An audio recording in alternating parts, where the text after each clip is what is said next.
Now that the buyer has done the first 7 steps in buying a home, just how do they close on a home and make it their own? That is an excellent question, and guess what? That's today's topic.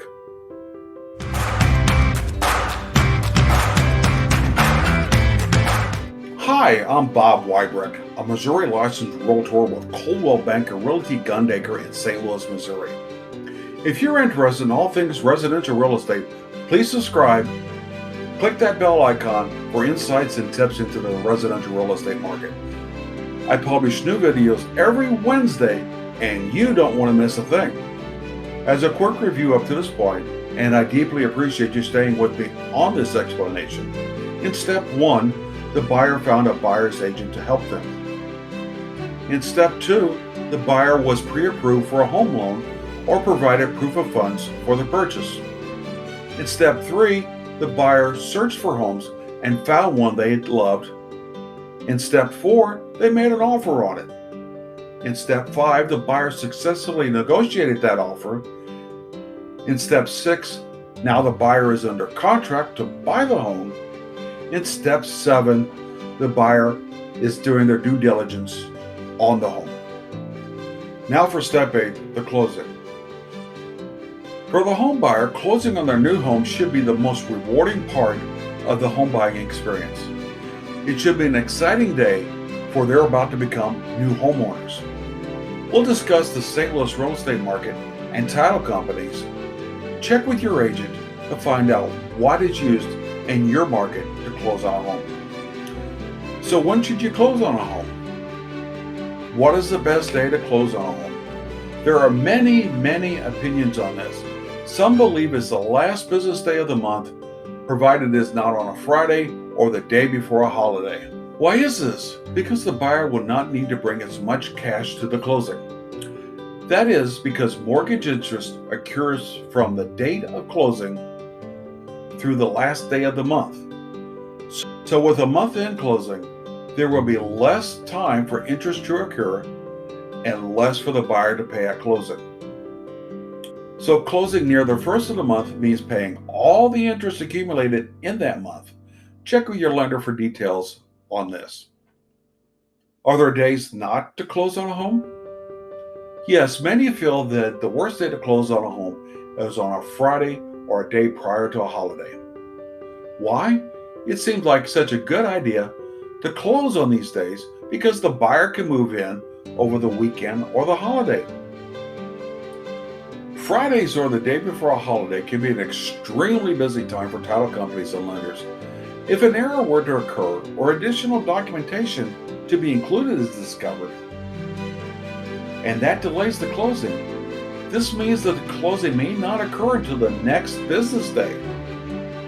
This could be a disaster if the buyer's possessions are on a moving truck or they sold their house to buy a new one. This is not a good place to be. What happens if a closing on a home is delayed? Let's hope that never happens. One of several possibilities may happen, and it all depends on how the buyer's purchase offer was written. It could be as simple as extending the closing with an amendment, or the seller could refuse to extend the closing and the whole deal may fall apart. Now let's focus on the positive and make it a happy day for the buyer at the closing. The closing, also known as a settlement, is when the actual transfer of funds and home ownership happens. Typically, the buyer will close first in the day, then the seller later that day. This is not a hard and fast rule. The buyer and seller may close at different times of the day, or maybe even close at different title companies. About 3 days prior to closing, the buyer will receive a closing document to review. This shows the financial information regarding the sale of the home. This is where the buyer will find their earnest money deposit as an entry on the form. It shows where all the monies have come from and where they're being distributed to. It will tell the buyer how much they will pay in closing costs, if any. The buyer should bring to the closing identification documents, usually in the form of a government-issued photo ID or a driver's license. The closing agent will ask for it and make a copy for the closing file. 2. Funds required for closing.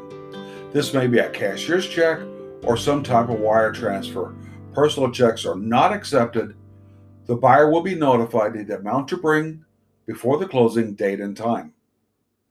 3. Any additional documents required for the closing, such as proof of homeowner's insurance. During the closing, the buyer will review and sign a variety of documents related to closing on the home. This may amount to dozens of pages, so get your writing hand ready. The buyer's lender may be at the closing and have the buyer review and sign the loan documents. If they are not available, the title company representative may do it for the lender. Depending on your area, the real estate buyer's agent may be at the closing also. Once the closing documents are signed, notarized, and sent to the lender for approval, the transfer of funds to the title company will begin. The title company will review and transfer the funds to the seller's title company for distribution of funds to the appropriate parties on the seller's side, such as to pay their home loan, any liens against the home, the agent's commissions, title company fees, etc., with the remaining balance going to the seller. When funds are transferred to the seller, the sale is complete. The house keys are given to the buyer, and congratulations are in order. This concludes the overview of the typical home buying process. I hope you found it useful. If you're not in the St. Louis area and looking for a quality agent, let me know, shoot me an email, and I will put you in touch with one. I have a referral system that's second to none. Thanks for watching, and make it a great day.